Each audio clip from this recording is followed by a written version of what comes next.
It's a great honor for me to be here at the Empire Club of Canada today, which is arguably the most famous and historically relevant speakers podium to have ever existed in Canada.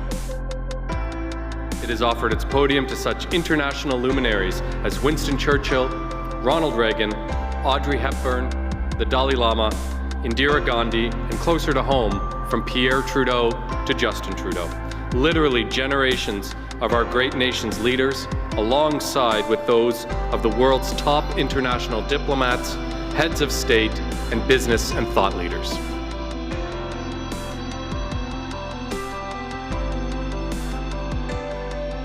It is a real honor and a distinct privilege to be invited to speak to the Empire Club of Canada, which has been welcoming international diplomats, leaders in business and in science and in politics. When they stand at that podium, they speak not only to the entire country, but they can speak to the entire world. Good afternoon, fellow directors, past presidents, members, and guests. Welcome to the 118th season of the Empire Club of Canada. My name is Kelly Jackson. I'm the president of the board of directors of the Empire Club of Canada and vice president, external affairs and professional learning at Humber College. I'm your host for today's event, Human Capital's Role in the Canadian Economy, Investing in Canada's Future. I'd like to begin this afternoon with an acknowledgement. I am hosting this event within the traditional and treaty lands of the Mississaugas of the Credit and the homelands of the Anishinaabe, the Haudenosaunee, and the Wyandot peoples. In acknowledging traditional territories, I do so from a place of understanding the privilege my ancestors and I have had in this country since they first arrived here in the 1830s. As farmers in southwestern Ontario, I imagine they felt a very deep connection to the land, and yet likely did not recognize how that connection was built on the displacement of others. Delivering a land acknowledgement for me, it's always an important opportunity to reflect on our human connection and responsibility to care for the land, and to recognize that to do so, we must always respect each other and acknowledge our histories. We encourage everyone tuning in today to learn more about the traditional territory on which you work and live. The Empire Club of Canada is a nonprofit organization, so I now want to take a moment to recognize our sponsors who generously support the club and make these events possible and complimentary for our supporters to attend. Thank you to our lead event sponsors, CIBC, Gallant McDonald, and Navigator. Thank you to today's supporting sponsor, Torys LLP. And a big thank you to our season sponsors, Bruce Power, Canadian Bankers Association, Leona, and Waste Connections of Canada. Before we get started, just a few housekeeping notes. I'd like to remind everybody who is participating today that this is an interactive event. So if you're attending live, I encourage you to engage by taking advantage of the question box you can see below your on-screen video player. We have reserved some time for audience questions at the end of the discussion. We also invite you to share your thoughts on social media using the hashtags displayed on screen throughout the event. And if you require technical assistance at any point, please start a conversation with our team using the chat button on the right-hand side of your screen. To those watching on demand later and to those tuning in on the podcast, welcome. It is now my honor to welcome our guests today to the Empire Club of Canada's virtual stage for the first time. They include the Honourable Ahmed Hussein, Canada's Minister of Housing and Diversity and Inclusion, Kathleen Taylor, Chair of the Board, RBC, Mark Wiseman, Chairman, IMCO, Senator Hassan Youssef, and last but not least, today's moderator, Elena Cherney, Coverage Editor, Wall Street Journal.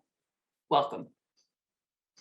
If you'd like to learn more about our speakers, you can find their full bios on the page below the video player on your screen. It is now my pleasure to hand it over to Elena to get us started. Welcome. Here, over to you. Thank you, Kelly and the Empire Club, and welcome to our panelists. This is a fascinating moment to be looking at the role of human capital in the Canadian economy. Right now, unemployment in this country is at a record low. After hitting a high of over 13% during the pandemic, there are now not enough workers to fill open positions in many sectors. And many employers are having to hike wages to fill jobs, which of course is stoking inflation, as we know. Those conditions may change if and as the economy cools. But for this panel, the question today is a longer term and more structural one, taking into account demographic trends, technology, changes in how we work, and what businesses will want and need. How can Canada build a better workforce? What kind of human capital investments are needed? And who should fund and deliver them? Let's talk first about the challenge and frame it in terms of the moment. What lessons have the last 2+ years of pandemic and recovery taught us about human capital and workforce and the workforce this country needs? Can I ask Hassan for you to start by helping us to better understand what is the human capital challenge facing Canada and what kinds of investments should we be considering in human capital and the future workforce? Well, I think we've been doing a relatively good job. I think we can do a better job in regard to the people that we're bringing to the country and how we integrate them into the economy. And there's a variety of things, obviously, that face jurisdiction. And across the country, I think there's been a broad-based support to a large extent for immigration across the country. Canadians see this as a positive thing. And I think for the most part, we tend to, as a country, find a very good place of integrating our immigrants. But the success of our immigrants in regard to their skill level and the talent they bring have not been as successful in regard to how we have treated people. So we got to look at how we can get better outcome for immigrants that are coming here with incredible skill, but at the same time, need to recognize that, of course, the labor market continue to change. And of course, the pandemic certainly has shown that our ability to try to ramp up the level of immigrants we want to settle in the country. Certainly, there's a backlog in the country we need to clear up. And more importantly, we need to, of course, accelerate how we can better integrate those immigrants that are coming here. And more importantly, how do we adapt them to the skills that they have, but also how do we upgrade their skills to ensure they're going to continue to be successful in regard to how they perform over a longer period in the country. You've moved us very quickly to what I suspect will be the crux of the conversation around immigration as one of the main levers. Let's back up just a little bit, though, and talk about the labor force, the workforce, and human capital. What kinds of workers are needed? What is the problem? Is it a question of numbers? It is a question of, Mark, I see you're itching to jump in here. Thanks, Elena. I remember to unmute myself. Go ahead, Hassan, first. No, absolutely. I'll come in right after you. So I'm sure we'll complement each other. Or you'll vehemently disagree with me, one of the two. Look, I think what's happened with the pandemic, Elena, is it's essentially accelerated a lot of the trends that we knew were already coming down the pipe. And the incredible thing about demographics, and I know this from my time of running the Canada Pension Plan Investment Board, is that they're unbelievably predictable.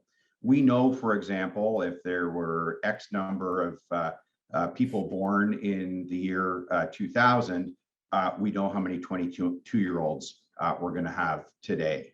And so we've known about these demographic trends. We've known about the aging of the Canadian population, not just the number of people, but the shape of that population. What I mean by the shape of that population is something called the dependency ratio, which is really, really important, which is the number of people working in our society relative to the number of retirees who depend on those workers to help support them in their old age, or in fact, younger dependents as well. So the thing that's important is we've not just had we've had a growing population, but on a relative basis, that middle, that working age population has been shrinking. That we knew was coming down the pipe. And it's been accelerated for a whole bunch of reasons by the pandemic. So it's kind of come about 10 years earlier than we expected it. And today we are now in the middle, in my view, of a global war for talent. And Canada actually has a lot of advantages in terms of how it's going to fight that war. But we have to realize that we're in that war for talent and be incredibly proactive about how we are going to support our society going forward. And it's not just about workers, but it's also about having an appropriate base to pay taxes to support the types of things that we've come to rely on in this country, whether it's high quality public health care, whether it's the type of more broad social services that we want to have in the country, and a robust economy. So all of those things come together, and the pandemic has accelerated what we knew was going to happen. Okay, let's stick with that as the sort of challenge that has been laying out the challenge. Katie, can you talk a little bit more from more of a private sector perspective? What have you seen in terms of the way that the pandemic has accelerated these demographic trends and changes in the workforce that were already underway? Sure, thank you. There's lots of ways to think about human capital, but really simply stated, it's the aggregation of the knowledge, the skills, the experience of an entire population. And as we've heard from Mark and the Senator, Canada is very blessed in this regard, right? We have a huge and deep Indigenous population, traditions, wisdom from those peoples, extraordinary rates of education and high degrees of achievement, not only among our educated students, but also you think about our universities, our colleges, our institutions and faculties, and large immigration, which we've touched on, that has made Canada one of the most open and diverse societies in the world. But the mere fact of all of that, the mere fact of a great human capital base isn't necessarily sufficient, as we've learned in the last 2 years. Just having great human capital, great people with great potential, doesn't mean that everyone is thriving and finding a sense of belonging in the economy as we've organized it. The last 2 years have heightened this. If you think about just the impacts of the pandemic, which we're still living with, the economic dislocation that was caused to so many through those years, the social justice issues that arose both separately and combined with the pandemic, really gave rise to me to a broader understanding of the intersectionality of so many issues coming together simultaneously, whether those are related to our Indigenous peoples, our peoples of color, our economy, the challenges that women and working families faced during the pandemic, all of which made very clear that all of our policy, whether it be industrial policy, economic policy, housing policy, human capital policy, immigration policy, all of these things need to be thought about much more holistically, I think, going forward, because the what kind of human capital you need is dependent on what kind of economy you're planning for. What kind of your economy you're planning for drives what kind of human capital needs you're going to have, and the infrastructure that needs to be built to support all of that. All of it so interconnected, so interrelated. And I think for me, that was the great lesson of the last little while, is that while many of these trends were underway and many of them were known, some of them have accelerated, but they have all become more interconnected. I still want to do a little bit more work here, and maybe Ahmed, you can help us with this. Just defining the problem. Mark is talking about the dependency ratio and demographic factors that accelerated. Katie, you're alluding to various other forces that have also kind of combined to highlight the problem. Ahmed, can you help us to better understand, what do you think what is the bottom line problem here? Is it a number of workers? Are we missing the right workers in certain sectors? Is it a skills mismatch? Help us to understand what is the problem that we're trying to solve here. First of all, I thank you for the opportunity. I want to really highlight what Mark has said. The issue of the ratio between workers and retirees is extremely important. It should be a national conversation.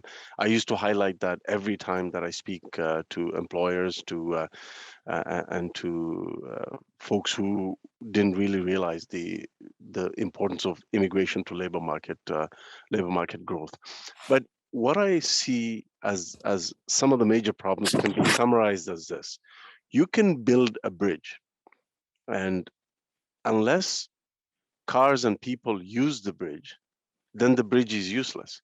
We have trade agreements that are very progressive that really haven't been leveraged adequately, in my opinion, or aggressively by small and medium-sized enterprises. We have emerging markets in the world that have a really good return on investment, but our businesses are simply not aware of them or are not taking enough advantage. Our immigration system is the same. We have a great immigration system. The OECD did an independent 3-year review of our entire immigration system.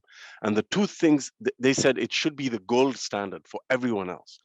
But they suggested 2 areas of improvement. One was better connection between our immigration and labor market needs. And the second thing they called for is spreading the benefits of immigration to rural Canada. By the time the report came out, we were already doing the second thing, which is we introduced a rural immigration program. But the first one remains. How do we connect better our severe labor market shortages? And I believe we have 1 million unfilled jobs today in Canada. How do we fill those jobs with a really amazing tool that the whole world understands is a really good tool, but unless you use the tool even more efficiently and more effectively, you lose out. And then the final thing is on the credentials. This comes up every time that I do a town hall across the country. Unfortunately, we can't do anything about it. It's a provincial issue. Provinces have to take this on. We can kind of tinker around the edges, but the Constitution says it's an area of provincial responsibility. So I would say, with Canada being an energy superpower, with Canada having a lot of the critical minerals that are needed for the green transition, with our population growth, with our skills, ability to attract the best and the brightest, we just need to continue to realize that we have all these bridges, but we need to maximize them. We need to maximize the progressive trade agreements we've signed. We need to really maximize the benefits of immigration. Why are we not doing more matchmaking? I met a trucking company owner in New Brunswick who had to go to 14 different countries to seek out truck drivers. He shouldn't have had to do that. Our embassies need to do a better job to do the matchmaking. And some of the things that we can do is better connect small and medium-sized employers to highly skilled workers, and countries that have retooled their education and technical skills training systems to supply skilled labor to advanced countries. We're not leveraging that, and our immigration system is way better than Germany and France and others who are taking advantage of those opportunities. I met the Tunisian ambassador who said, if an employer calls us, we can turn around skilled laborers that meet their specifications within hours or days or weeks, depending on what the request is. So we have all these tools, but we need to really have national leadership and provincial and municipal and private sector collaboration to leverage all these different tools that we have. The last thing I'll say is Indigenous reconciliation with Indigenous peoples. We see that as the process. We see that as something that we have to do, of course, but it is also an economic development opportunity for both Canada and Indigenous nations. Many countries that I've spoken to look at us as their counterpart that they need to learn from in terms of unlocking natural resources in areas inhabited by their Indigenous peoples. And they look to Canada as an example of how to do that right. Now, are we leveraging that? They want to partner with us as opposed to other countries because they say Canadian companies are bringing that extra element. And so are we leveraging that? The answer again is no. So that would be my theme. Elena, can I just make one point, which is why I think this panel is so important and why this discussion is so important. I'm a business person, and as I think about it, go back to your grade 9 economics class, your grade 10 economics class. There's two inputs to any firm and any commercial enterprise, and that's capital and labor. And we talk a lot in this country about the capital part. So the minister was speaking about bridges, and a little bit metaphorically and a little bit, but I think a little bit literally, and that's important. And having the right infrastructure and the right capital spending and R&D, that's critical. But we tend in our discussions heretofore not to talk about the labor component of a vibrant economy, and that's what's becoming very clear through the pandemic. And so as a country, it's not just to focus on capital, but we have to focus on labor, and that's number of people and giving those people the right skills, bringing in people with the right skills, but as importantly, skilling them when they get here and reskilling those whose skills are no longer necessarily the ones that we need for a modern economy. And so bridges, toll roads, ports, airports, pipelines, great. But there's a whole other part of the equation that's required for economic success.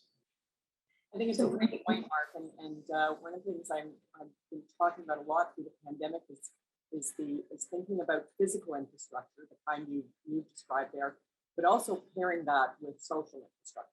So the bridge analogy is a great one I use all the time, which is we need bridges, roads, and subways and trains, all of us to get to work, to get home, to get to the places we need to go.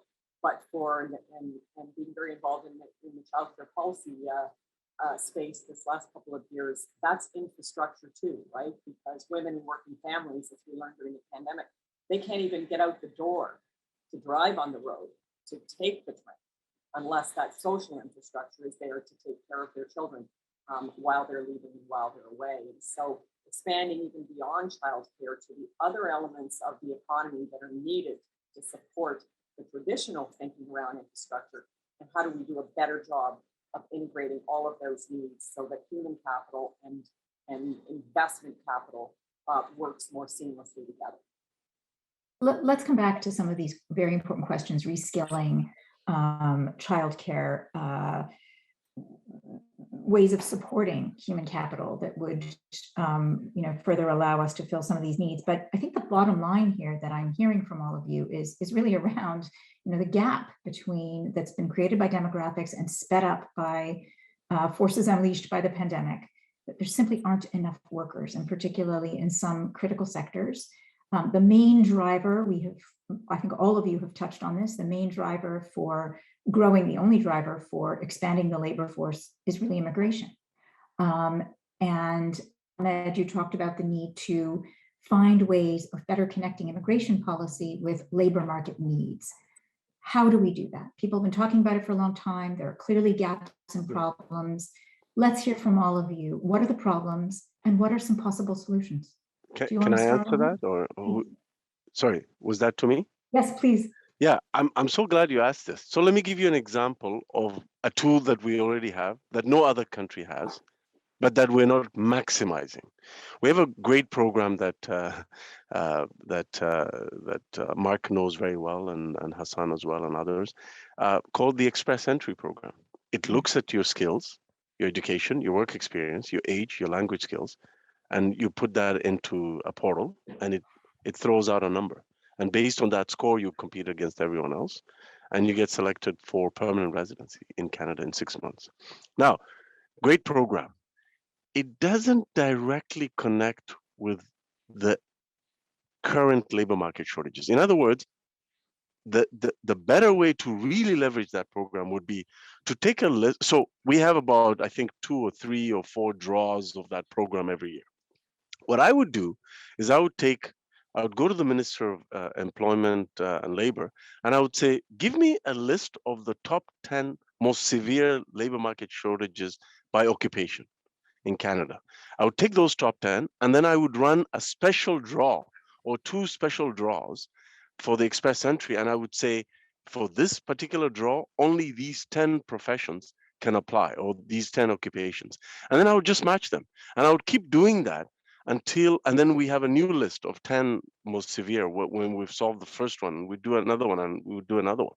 That's just one example of a program that we have, but that we're not connecting it directly to the actual labor market shortages that exist today. And let me just push you a little bit on that, since you are a member of cabinet. Why are we not doing that? Why is that not happening? I think some of our IT systems are much older than myself. There's 56-year-old systems running some of our benefit programs and our processing. So there's a digitization process that's ongoing in government that has to be completed.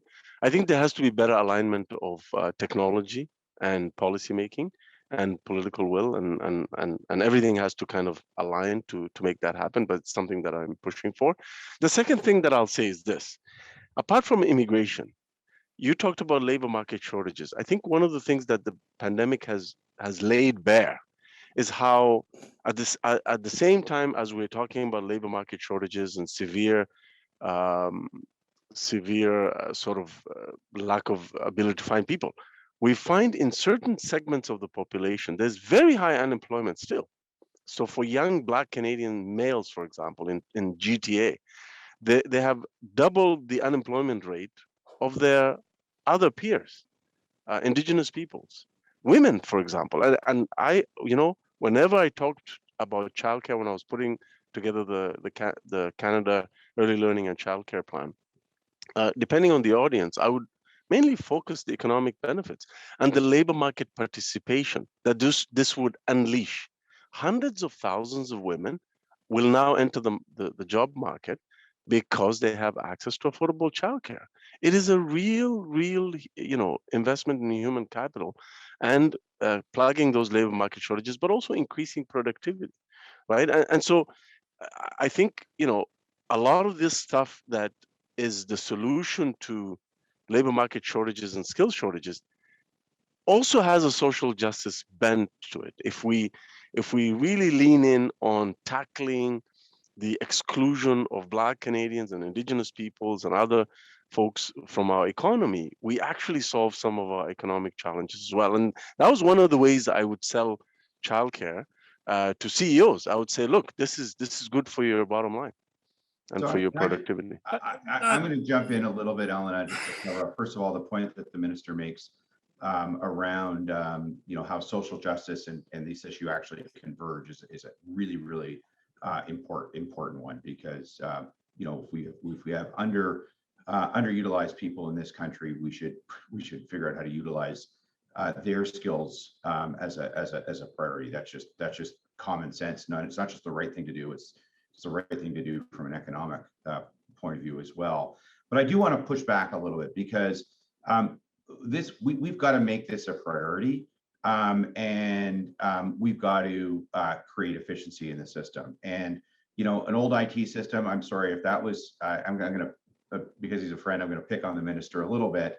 If this was one of Katie's senior executives at the Royal Bank of Canada, they'd figure out how to get how they get the IT system fixed, and the board of directors in this case, or the shareholders in this case, citizens of Canada, would hold the executives accountable. We have 1.3 million people, as I understand it, in backlog in the immigration system. The point system, the much vaunted point system in Canada that you also described, there are people lined up. It's over a year backlog in terms of people who are applying, who have qualified points, that don't even hear back from the government in terms of getting in.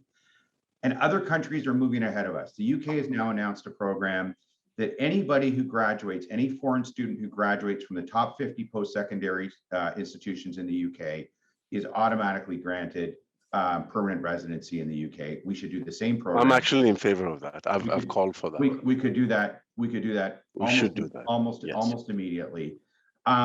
And we should generally just get ourselves efficiently moving and being more competitive. The other thing that's happening today, we talk about where social justice and economic outcomes converge.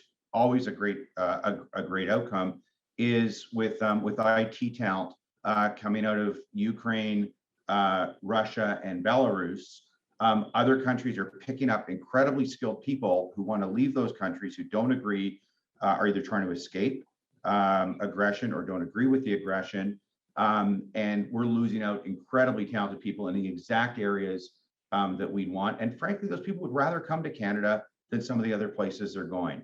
But it's competitive, and we have to compete. And if we don't learn to compete in real time, we're going to lose. Sorry, I had to say that. What is the role? What is the role of the private sector? I think we've isolated. Or yes, Hassan. Well, I think that, some of the points that's been made, where are we having this conversation other than here? How do we really, deal with this reality? Because it's not something that just popped up yesterday. This has been an ongoing challenge for the country, and the conversation we're having, I think, are not being heard at many levels of government, sometimes at a national level, but also the provincial level, because it's one thing to say that we need to bring more immigrants in the country, and there is a commitment to do that. But ultimately, people who come here also have to succeed if we're going to utilize their talent and their skills when they come to the country. But people's talent and skills don't remain stagnant. We also have to talk about how we upgrade them. And I think at the same time, there's a recognition that we haven't done such a good job in, of course, to give immigrant the opportunity to succeed. There is the data that's suggesting that people who have come here over a variety of period haven't succeeded the way we would like them to succeed. And I think that should spell some worry for us to think about how can we do a better job in ensuring they're going to do that going forward at the end of the day. But the skill shortage is an issue. It's also not has to do with immigrants coming into the country.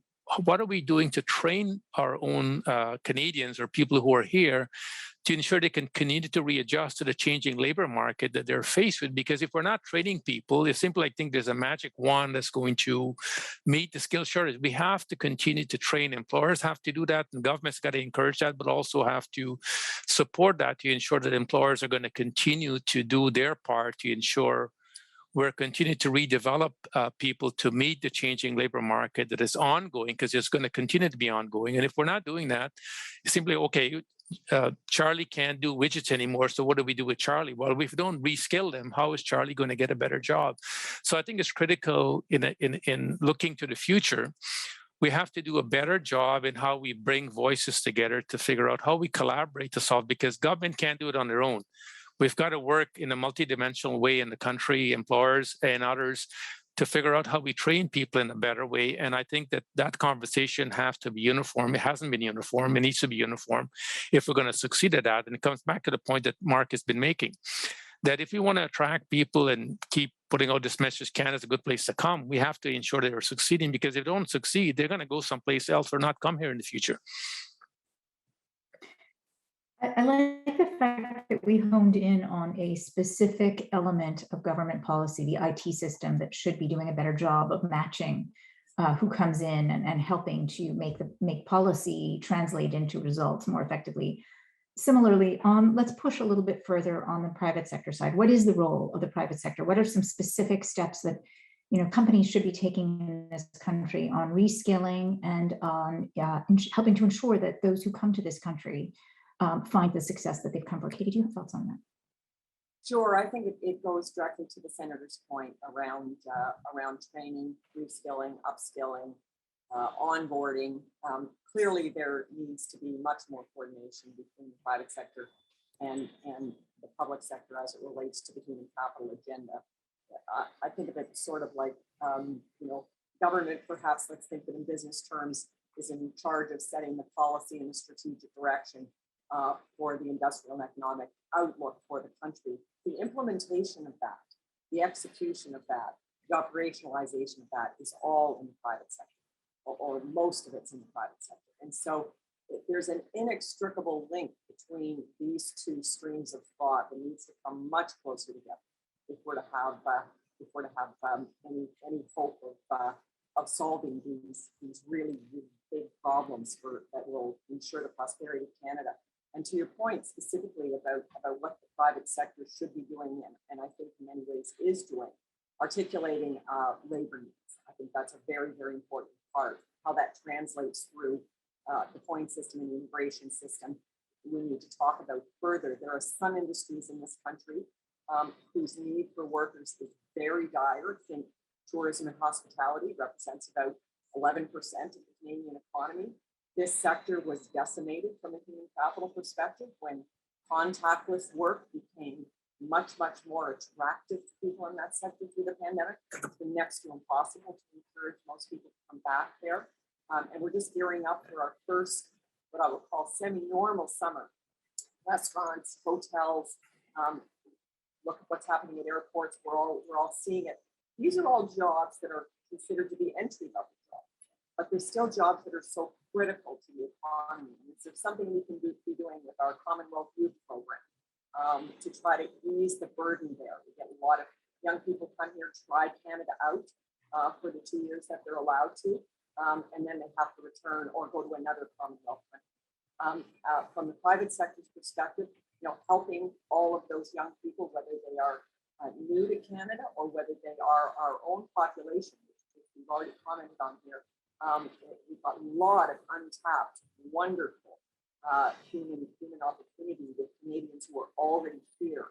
That's training, that's education, that's a first start at the first job. About RBC Future Launch and why that was put in place so many years ago was to try to bridge this gap from moving from your last piece of education to your first piece of work and giving all of our young people a chance to really get that great first start. But that training can't stop there. The economy is shifting, preferences for work are shifting, the digital landscape is continuing to expand. And so all of the time, both private and public sector, I think, have to be thinking together about how do we facilitate an ongoing retraining, upskilling, continuous learning mindset in the country so that people really get into the habit of continuing to learn and grow as part of their everyday journey. I want to remind folks that I'm being asked to remind the audience that you can submit questions in the box below the video player. We will go to questions in a few minutes, so please do submit your questions in that box.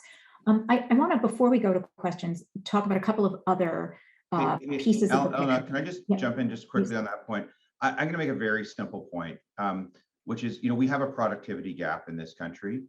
We've been talking about that productivity gap, the gap between Canadian productivity and US productivity.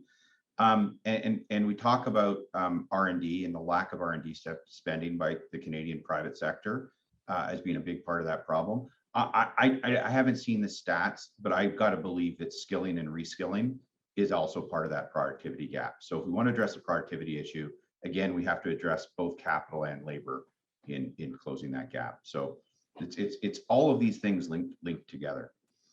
The OECD number for our training spending in this country and the private sector doesn't look very good. It looks very dismal. And I think that's one area we've got to figure out a way how to incentivize employers to say, you got to spend more on your training. I mean, obviously one jurisdiction in the country, Quebec, where they incentivize employers to say you spend 1% of your payroll on training or else we're going to tax you. Now, that's one way to get people to do things, but I think we need to do a better job across the country, and the data does not show that we're doing a great job in terms of spending.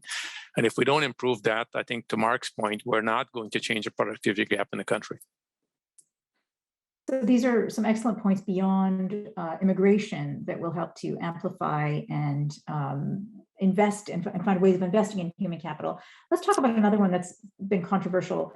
What role would raising the retirement age play in managing these demographic changes and the dependency ratio? Are you in favor? Ahmed, are you in favor of raising the retirement age? I think it would be an option that should be considered, at least in terms of allowing folks who want to work beyond their retirement age to do so. It would be a temporary fix. I don't think it would permanently solve the conundrum that Mark alluded to when he talked about the shape of our population, not just the ratios.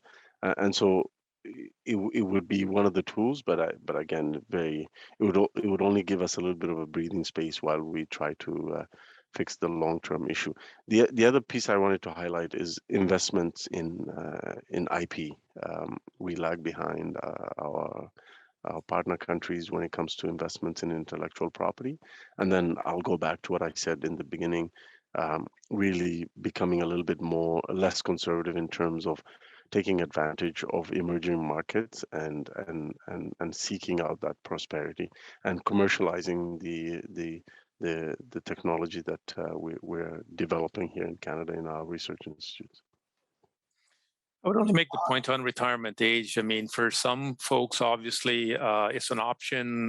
Their body is in good shape and their health is in good shape. But there's a lot of people, of course, who are doing very difficult job that their body do wear out. And of course, you have to really take that into consideration. I think there are obviously changes to Canada Pension and other programs that allow people to get a better income if they delay their retirement for an age. And some people are doing that right now, but I think that is not going to solve our problem in the long term. I think it will solve it for a short period, but I think the larger challenge is how do we deal with this demographic bulge that is coming and is going to accelerate. And I think to a large extent, how do we also tap into the talent that the retirement age is providing? Because these people that are retiring has incredible amount of knowledge and experience that can benefit a lot of young people who need to learn from them, and how do we bring them back in a way to play a role that can help mentor a lot of young people that want to get into some of the sectors in which actually they perform in. Yeah, can I just jump in there just briefly? We don't really have a mandatory retirement age in Canada.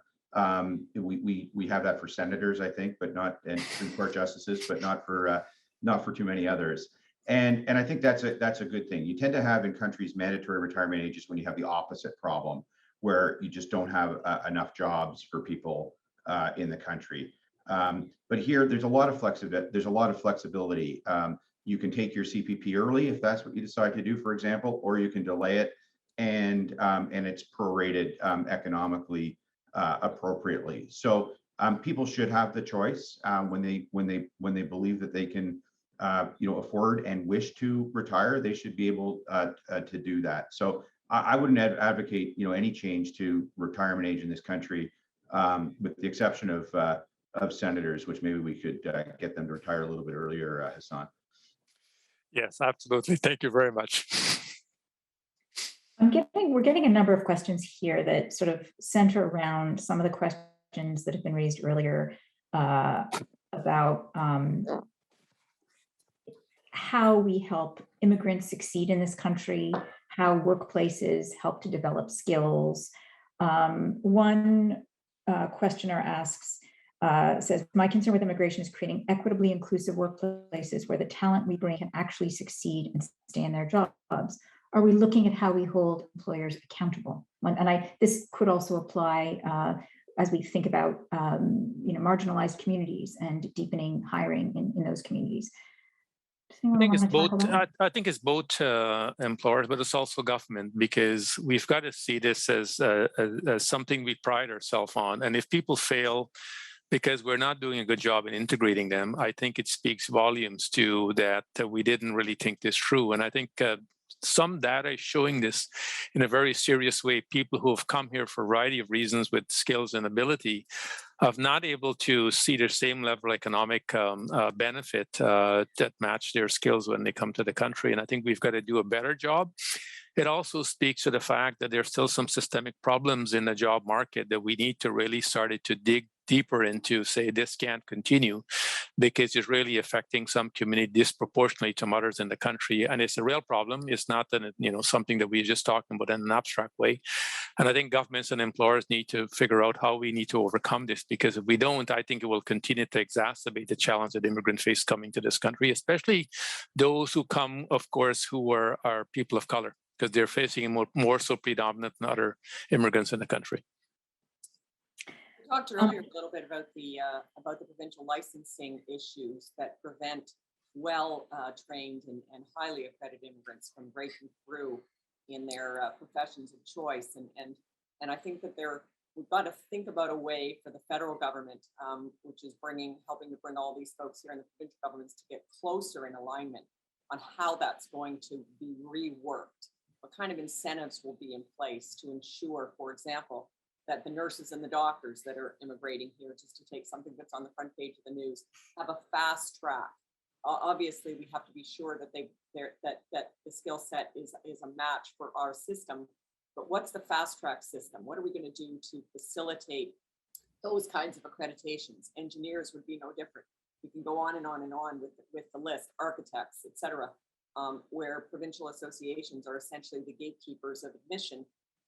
And so all of the great work that's done on attracting and getting these folks here in a global competition for talent, as many have mentioned.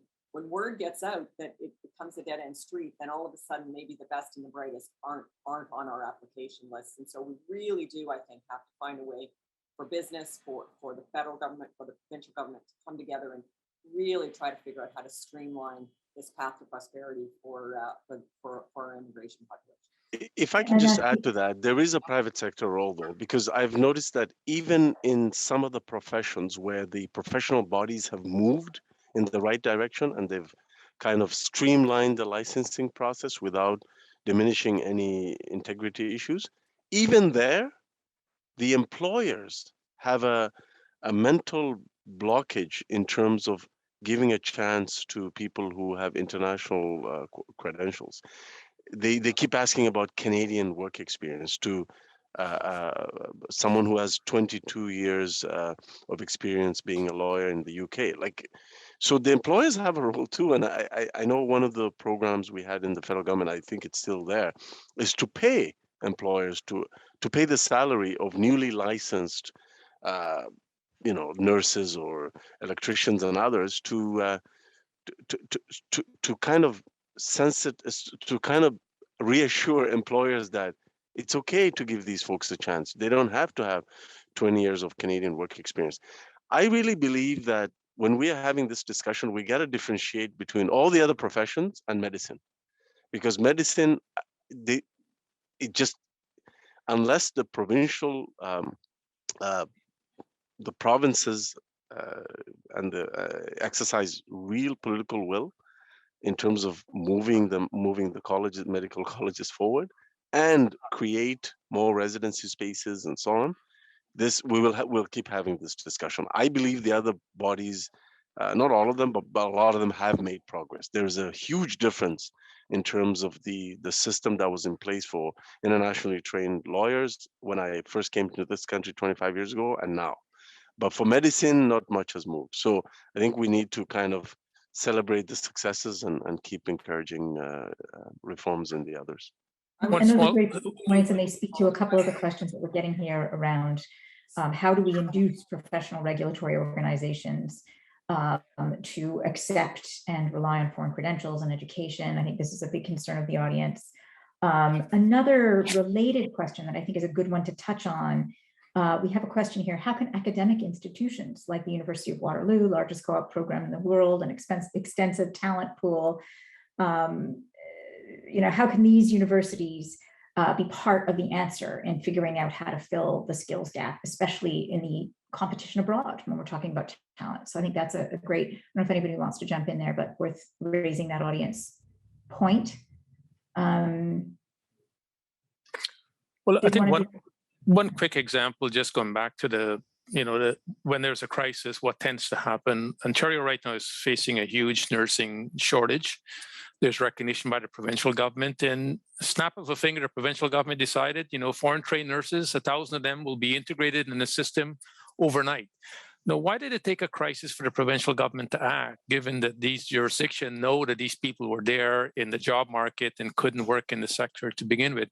So I think it speaks a lot to when there's a crisis, how governments and institutions can act.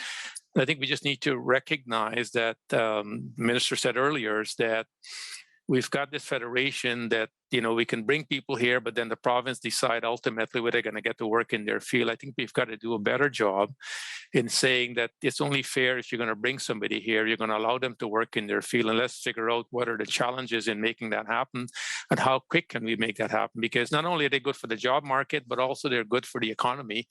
And to a large extent, I think the province got to play a better role in how they respond to these challenges, because the licensing authority are all provincial based to begin with. I think that's an excellent point. I do want to raise, there are a couple of other really interesting areas that would be entirely other panels, I think, but are worth mentioning here. We have one audience member asking how the declining fertility rate plays into the human capital equation. I think we've been trying to talk about immigration and where labor comes from, but and the role of childcare and family support, but I'm not sure if anybody wants to jump into that complicated question. I'll wade into that one as a male. It's a dangerous question to take on, but let me try. And that is, it is really important in the long run, right? There's only two ways you can increase population. One is immigration, and the other is birth rate. And the current birth rate in this country, replacement rate is about 2.1. It's measured traditionally. Fertility rate is measured by number of births per woman in a population. So 2.1 is replacement rate. In Canada, we're about 1.5 today, which means that without immigration, our country is shrinking. By the way, we're not alone. It's similar statistics in Western Europe. And if you go to places like Korea or China or Japan, the numbers are even lower. And you're seeing the effect of depopulation in those countries that have lower immigration rates than our own. So everything that we're talking about to allow families it easier for people who choose to have families, to make it easier for them, that's also good for the long-term prospects of the country. And it helps with that, back to the beginning of the conversation, with the shape of the population as well. So that's why things like early childhood support, including a national child care plan, is incredibly important. It's not just allowing more people to participate in the workforce, it's making it easier for those Canadians who wish to have families, to allow them to have families. It also speaks to the importance of the point that was made earlier about some communities that we have to we have to do a better job with, because those communities, for example, Indigenous communities, some new parts of the new Canadian population who tend to have higher birth rates, that's a great thing for the country. And we have to figure out how we're going to get those young, very recently born Canadians educated, integrated into the system. Because if we don't do that and our fertility rate keeps falling, we're just going to be compounding the issue. And if you just look at it, the younger, if you want to know the best economic indicator of bringing a person into the country, the younger they are, the better, right? The younger the person is that we either have immigrate or being born, obviously, the better it is, because they're going to have a longer work life in due course, which will help support the system overall. So bringing in an immigrant at age 19 is better economically speaking. There's other benefits than bringing in an immigrant who's 59. And having more young people born is better than the alternative. So it's not just the number of people, but that shape of that population is incredibly important to the economy. And so watching things like fertility and trying to make it easier for those who wish to have children in this country is really important. I think in the prairie regions, I just want to make this point about this younger demographic that Mark is touching on. We got one of the youngest demographic in Saskatchewan and Manitoba of Indigenous young people. We need to think, how do we harness that talent and give them the opportunity so they can succeed to help grow this country and build this country? Because when we think of the birth rate not meeting what we would consider a normal to continue to grow the population, in that community we're having an extremely robust birth rate. But the reality, they're mostly young people, and more importantly, young Aboriginal people, who doesn't get the same opportunity in our society. And we need to figure out how we do that with all this discussion around reconciliation. How do we actually make this happen so that generation doesn't have the same failure rate that we've seen from previous generations in our community? I think we've ticked through a number of possible ways of harnessing more talent of Canadians, new Canadians, people who might come to Canada, and creating opportunities. I want to give you each a chance. We should wrap up. We've talked about needing to think about how the immigration system connects with the labor market, the need for skilling and reskilling and investment by the private sector, licensing requirements. Can I get a couple of wrapping up thoughts from each of you just briefly, and then we'll hand it back to Kelly. Mark, do you have a quick thought? Sure, I'll start very quickly and just say we're at a unique point in time here. We've talked a lot about the challenges, but the one thing we have in this country, and it's unique, it really is unique in the world. There is a consensus around immigration in this country, across the country, rural, urban, right, left, across political parties. It's one of the few things we actually agree on almost unanimously as Canadians. And so we need to take, I'd say there's a point in time now where we can take advantage of that. One point I would make is that we need to have a place for a national dialogue. These are questions we're not going to solve by individual conversation. We're going to solve it by government, the private sector, social movement, sitting down together to think how we can do a better job in integrating, of course, new Canadians that are coming here, but equally, how do we continue to struggle with those already here to give them better opportunities to succeed? Because in absence of that, I think that we're not going to get to where we need to get to. I think there's a moment for us to do this because we recognize that, hey, if this country is going to succeed, we're going to succeed in all hands coming together and working in tandem with each other. So I think this is an opportunity for us to help the federal government, but also the provincial and municipal government to make sure that this does happen. Katie? Yeah, I would say, just from a back to the human capital perspective, I think Mark well established that the highest return on investment in human capital is investment in children and youth. And if Canada was a business, and we knew that was the highest ROI place, we take a really, really good look at how much of our resources, our attention, and our policies are devoted to ensuring that we're getting great success from the young Canadians that are being born here, that already live here, as well as from the young Canadians that are coming to the country. Getting that right is going to do two things. It's going to maximize the value of our human capital capacity here in Canada.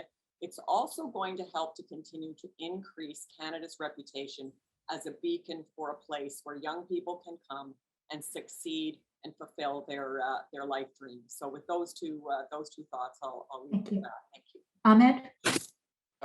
I go back to the theme that I highlighted earlier. A lot of the issues that we're talking about, we're very, very fortunate, as Mark said, to have a consensus around immigration in this country.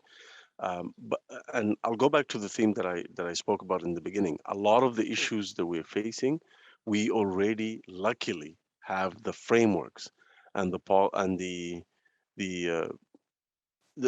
not just the frameworks, but in some cases even the programs to solve them.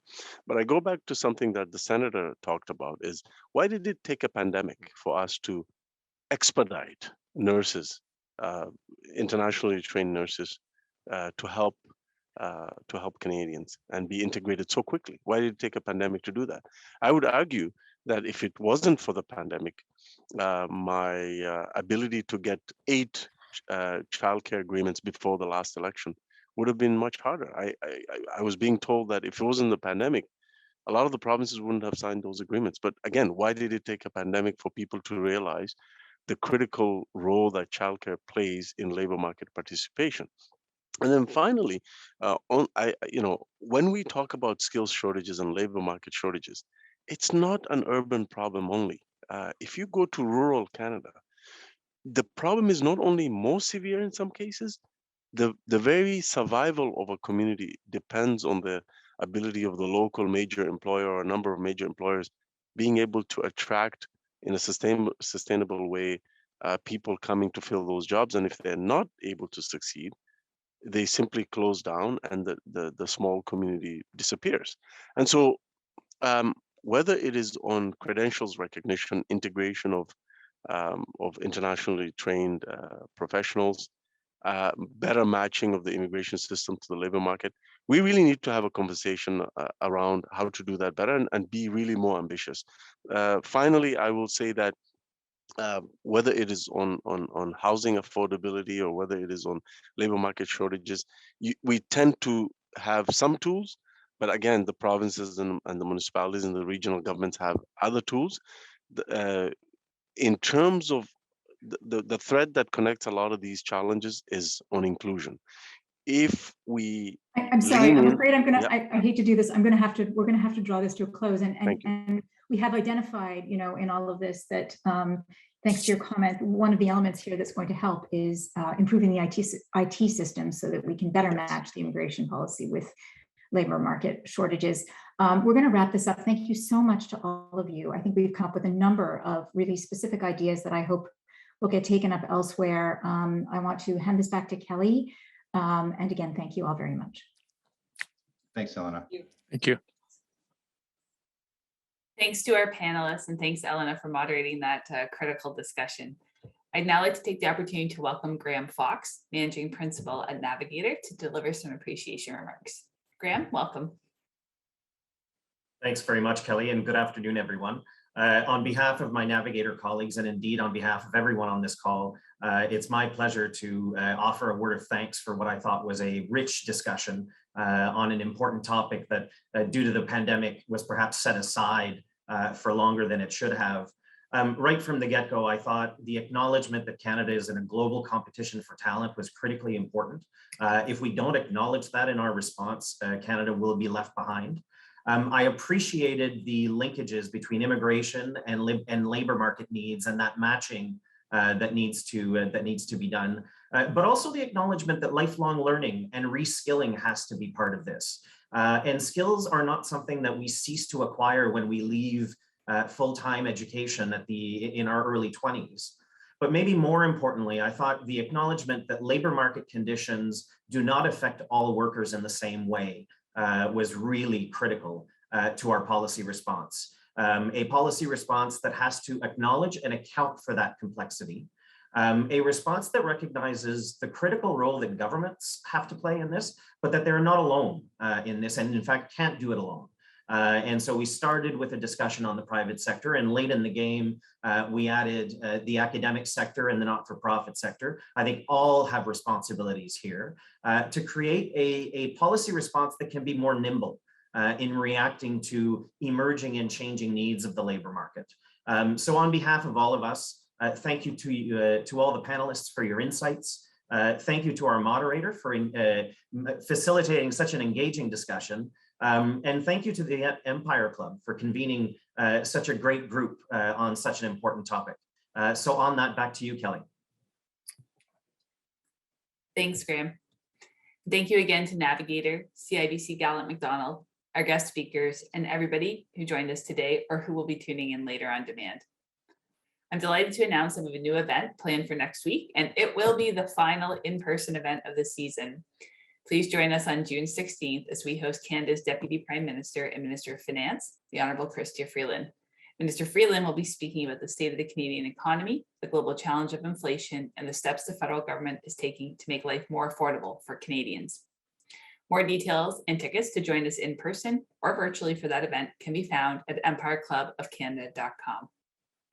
As a club of record, all Empire Club of Canada events are available to watch and listen to on demand on our website. The recording of today's event will be available later today, and everybody who had registered will receive an email with a link. Please feel free to forward it on to colleagues, family, friends. Keep the conversation going. Thank you again for joining us today. I wish you a great afternoon. Take care, stay safe.